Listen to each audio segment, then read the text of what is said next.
1973, Santa Cruz, California.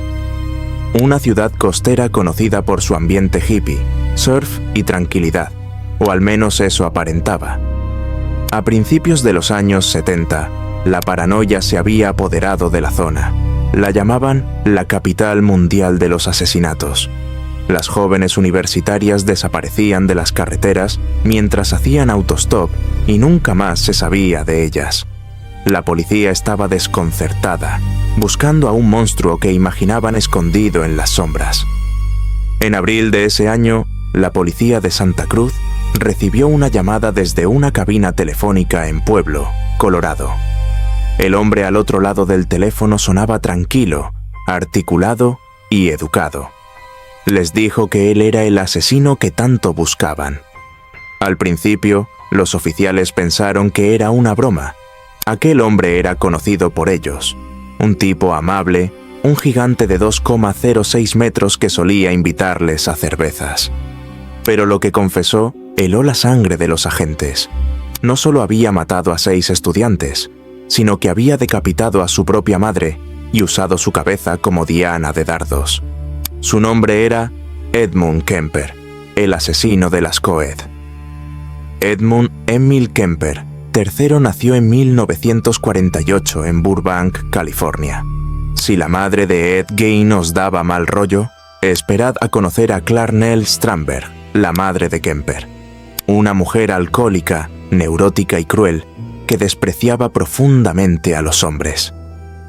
Edmund era un niño enorme para su edad, y en lugar de recibir cariño, recibía el desprecio de una madre que temía que su hijo lastimara a sus hermanas, por lo que lo obligaba a dormir en el sótano, un lugar oscuro y húmedo, lejos del resto de la familia. Clarnell se burlaba constantemente de él, diciéndole que nadie lo querría nunca y que era un inútil. Edmund Kemper II, el padre, era un veterano de la Segunda Guerra Mundial, que al igual que el padre de Gein, era una figura ausente y débil. Cuando los padres se divorciaron en 1957, Edmund se fue a vivir con su madre a Montana. Ahí comenzó el verdadero infierno. La relación de amor-odio con su madre definió su psique. Ella le quitó cualquier rastro de autoestima, pero a la vez, él dependía emocionalmente de ella. Desde pequeño, Edmund mostró signos de la tríada oscura. Torturaba y mataba a los gatos del vecindario y luego escondía los restos en su habitación. Jugaba a la cámara de gas con sus muñecas y fantaseaba con matar a su madre. La adolescencia de Kemper no fue la típica rebeldía. Harto de vivir con Clarnell y sus constantes abusos psicológicos, huyó para buscar a su padre en California, pero este lo rechazó y lo envió a vivir con sus abuelos paternos en un rancho aislado en North Fork. El problema era que Edmund odiaba a su abuela. Le recordaba demasiado a su madre. Era una mujer estricta que le obligaba a hacer tareas y le gritaba constantemente. El 27 de agosto de 1964, Edmund, con solo 15 años, estaba sentado en la cocina con su abuela. Discutieron. Cuando ella se dio la vuelta, él cogió un rifle de caza que le había regalado su abuelo y le disparó en la cabeza, y 2 veces más en la espalda. Cuando su abuelo llegó a casa minutos después, Edmund le disparó también, simplemente para que el hombre no tuviera que ver a su esposa muerta. Luego llamó a su madre y a la policía y esperó tranquilamente en el porche. Cuando le preguntaron por qué lo había hecho, respondió con una frialdad que marcaría su vida. Solo quería ver qué se sentía al matar a la abuela. Tras el asesinato de sus abuelos, Kemper fue enviado al Hospital Estatal de Atascadero, una institución psiquiátrica de máxima seguridad. Aquí es donde la historia de Kemper se separa radicalmente de la de otros asesinos desorganizados. Edmund no era un tonto. Tenía un coeficiente intelectual de 145, un nivel de genio. En el hospital aprendió psicología. Se hizo amigo de los médicos, Colaboró en la administración de tests a otros pacientes y aprendió exactamente qué debía decir para parecer curado.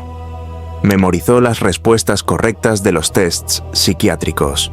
Convenció a los doctores de que sus problemas juveniles habían quedado atrás. A pesar de la oposición de algunos médicos que veían algo oscuro detrás de su fachada de gigante amable, fue liberado en 1969, al cumplir 21 años. Su historial juvenil fue sellado. El estado de California acababa de soltar a un depredador en serie, y lo peor de todo, lo enviaron a vivir de nuevo con la fuente de todos sus traumas. Su madre, Clarnell, que ahora vivía en Santa Cruz y trabajaba en la universidad. De vuelta en el mundo real, Edmund intentó llevar una vida normal.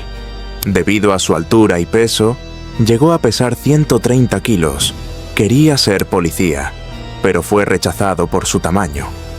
Como premio de consolación, se compró una moto, se hizo amigo de muchos policías locales y frecuentaba el bar The Jury Room, donde bebía con ellos. Los policías lo llamaban cariñosamente Big Ed. Nadie sospechaba que ese gigante educado y suave tenía cabezas humanas escondidas en el maletero de su coche. Trabajaba para el Departamento de Obras Públicas y conducía un Ford Galaxy Sedan. En esa época, las estudiantes universitarias hacían autostop constantemente. Kemper se dio cuenta de que podía recogerlas. Al principio, solo las llevaba, ensayando lo que haría después. Tenía una rutina macabra. Miraba el reloj y pensaba, si la mato ahora, estaría muerta. En mayo de 1972, la fantasía se convirtió en realidad. Recogió a 2 estudiantes, Mary Ann Peste y Anita Luchesa. Las llevó a una zona boscosa, las apuñaló, las estranguló y llevó los cuerpos a su apartamento, el apartamento que compartía con su madre. Diseccionó los cuerpos en su habitación mientras su madre dormía en la habitación de al lado. A partir de ahí, comenzó una racha de terror. Kemper perfeccionó su método. Recogía a chicas jóvenes, estudiantes brillantes y llenas de vida, que le recordaban lo que él nunca podría tener y lo que su madre odiaba. Aiko Koo, Cindy Schall, Rosalind Thorpe, Alice Liu. Las decapitaba, practicaba la necrofilia y desmembraba los cuerpos. Lo más aterrador era su capacidad para ocultarlo.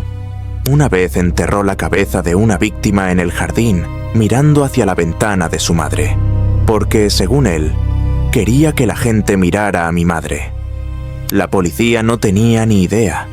Tenían el perfil de un hippie melenudo y drogado, no de un tipo local, bien vestido y amigo de los sheriffs. Kemper incluso les preguntaba a los policías en el bar cómo iba la investigación, y ellos le daban detalles que él usaba para mejorar sus crímenes. Pero todas estas chicas eran solo sustitutas. Eran ensayos. El verdadero objetivo, la fuente de su odio, siempre fue Clarnell. En abril de 1973, la tensión en casa era insoportable. Una noche, después de que su madre llegara de una fiesta y empezara a discutir con él, Edmund decidió que era el momento. Entró en su habitación mientras ella dormía y la golpeó con un martillo. Luego le cortó la cabeza. Lo que siguió fue una escena de pesadilla absoluta. Kemper puso la cabeza de su madre sobre la repisa de la chimenea y le gritó durante horas, sacando todo el odio que había acumulado durante años. Luego usó su laringe para triturarla en el triturador de basura, que se atascó, y tuvo que mentirle al reparador al día siguiente. No contento con eso, invitó a cenar a la mejor amiga de su madre, Sally Hallett, y la estranguló en cuanto llegó, colocando su cuerpo en la cama. Después de matar a su madre, el ruido en su cabeza se detuvo. Ya no tenía necesidad de matar a más Coeds. Sin su madre, el propósito de su ira había desaparecido. Edmund huyó en coche hacia el este, conduciendo sin parar hasta llegar a Colorado. Esperaba escuchar en la radio la noticia de la masacre en su casa, pero nadie había descubierto los cuerpos. Frustrado porque la policía era tan incompetente que ni siquiera podían atraparlo cuando dejaba los cadáveres en su propia casa, paró en una cabina y llamó él mismo. Los policías al principio no le creyeron. Tuvo que insistir y dar detalles que solo el asesino podía saber. Finalmente, fue arrestado y devuelto a California. El juicio de Edmund Kemper fue rápido. Él no alegó locura. De hecho, quería que todo el mundo supiera lo que había hecho y por qué. Describió sus crímenes con una precisión clínica y un vocabulario tan rico que dejó atónitos a los psicólogos. A diferencia de Gain, que no entendía bien lo que pasaba, Kemper entendía perfectamente la moralidad y la ley. Simplemente elegía ignorarlas. Solicitó la pena de muerte por tortura, pero la pena capital estaba suspendida en California en ese momento. Fue condenado a 8 cadenas perpetuas consecutivas. Fue enviado a la prisión estatal de Vacaville, donde se convirtió en un recluso modelo. A diferencia de Ed Gein, que murió en una institución mental, Edmund Kemper sigue vivo a día de hoy. En prisión, ha pasado su tiempo narrando audiolibros para ciegos, cientos de ellos, incluidos Star Wars y Flores en el ático, y participando en entrevistas con el FBI.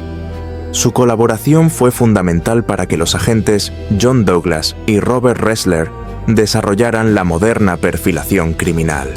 Él les explicó cómo piensa un asesino en serie, cómo elige a sus víctimas y cómo se esconde a plena vista. Si habéis visto la serie Mindhunter de Netflix, el personaje de Ed Kemper, interpretado magistralmente por Cameron Britton, es una representación casi exacta de la realidad. Un hombre enorme, inteligente y peligrosamente educado. Kemper es la prueba viviente de que los monstruos no siempre parecen monstruos. A veces son el tipo amable que te invita a una cerveza o el gigante gentil que te ofrece llevarte a casa.